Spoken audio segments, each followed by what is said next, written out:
promised in biblical religion. It is the third Sabbath of God. It is the consummation of the age. It is the finish of this phase of existence. It is the adjournment of time and the convening of eternity. It is the finish of the assembly of mortality.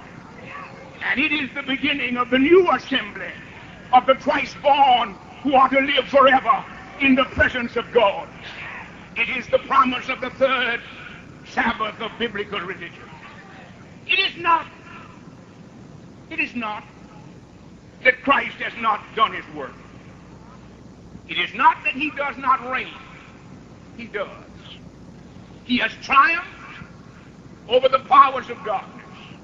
He has led captivity captive. He has broken the spell of evil. He has canceled the power of sin. He has outlasted the might of Satan. He has broken the power of hell. He has snapped the influence of evil. Yes, he has. But there are those who have not heard of it. Or having heard, they still resist him. But there are those who do not yet acknowledge that Christ is Lord. And so the struggle goes on. I am a Louisianian. I was born in the swamp country.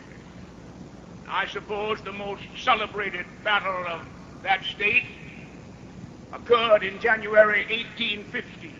The battle was fought, but the war was over.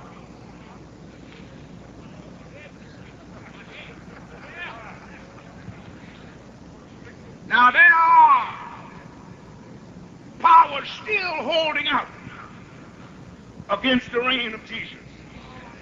But the war is over. There are rebels who have not stacked their arms, but the war is over.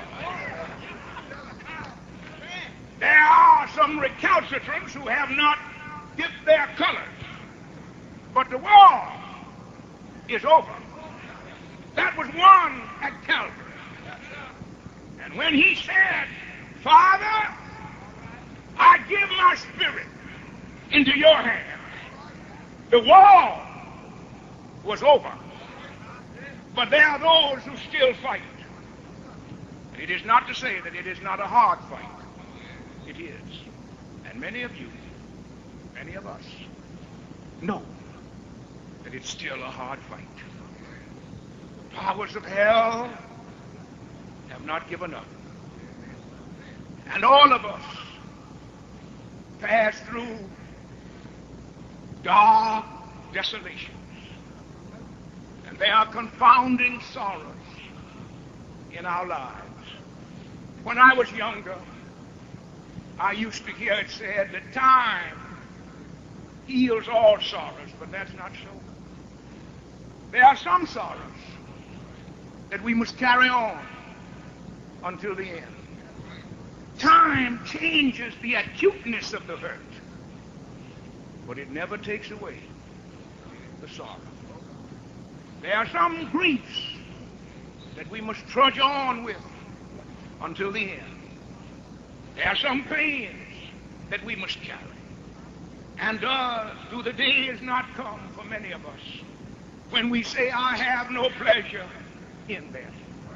The afflictions of life are heavy. But there is a promise. It's here in this text. And Paul, in that great 15th chapter of Corinthians, let me turn aside for a moment. He starts off dealing with our intimate, private, personal needs. And suddenly, midway, that soaring, surging flight of eloquent testimony about the Lordship of Christ and the resurrection of the dead and the end of ends Paul suddenly takes leave from our individual hurts and our individual hopes, about which he has spoken so poignantly and so sharply, and about which he has said that if Christ be not risen, what awful things must then transpire. I have called that his domino theory of what must go if Christ be not raised. Your faith, you're still in your sins. We are false witnesses. Those who are fallen asleep are dead forever. But then in the middle of that, he looks away from our private needs to a great cosmic struggle, where those principalities and powers of darkness are fighting against the sovereignty of God and the supremacy of Jesus Christ throughout the universe and for all ages. Suddenly he says, if he beholds that great cosmic struggle, he says, then cometh the end, when he shall have put down all authority and all power and all resistance.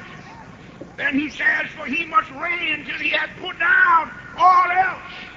The last enemy, the last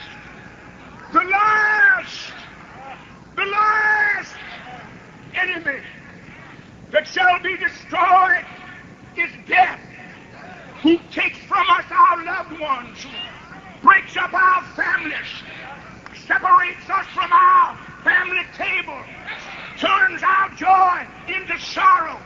The last enemy who takes away from us our peace, who puts us in sackcloth and ashes, who makes our days a sadness and our nights a tear. The last enemy that shall be destroyed is death.